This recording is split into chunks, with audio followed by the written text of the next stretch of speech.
So the circuit is very fast. Down to gear 3, trying to get as much traction as possible. Hold it at gear 4, another late apex into the straight. You'll shift up to gear 6 or gear 7, down to gear 5, back to gear 4, hold it. Try to gain as much speed. Down to gear 3, focusing on your exit. You want to get some good exits because this part of the circuit has got DRS. Down to gear 3, that was very, very tight. This is the part of the section that has changed. So it's flat out, unlike the old circuit. Down to gear 3 or 4, just try and avoid the curves. The car gets jittery around the curves. Down to gear 5, hold it. And that is the Singapore circuit.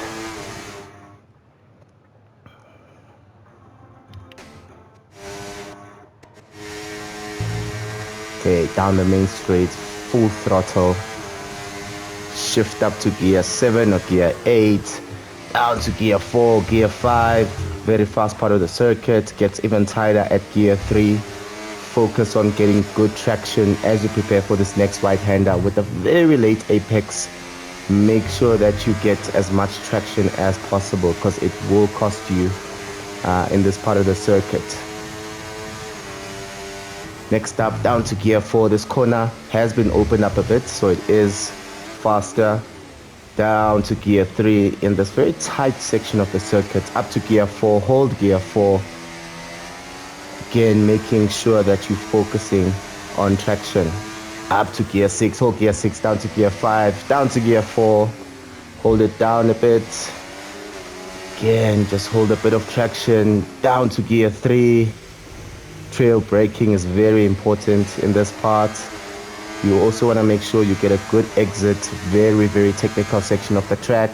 Again, down to gear 3, very tight corner. Watch out for track limits on your left. This is the part of the circuit that has changed. So you're pretty much flat out. Prepare for the last sector. Keep it together. Gear 3, short shift to gear 4. Try to avoid the curbs. Up to gear 6, then down to gear 5, just using engine braking, and that is Singapore.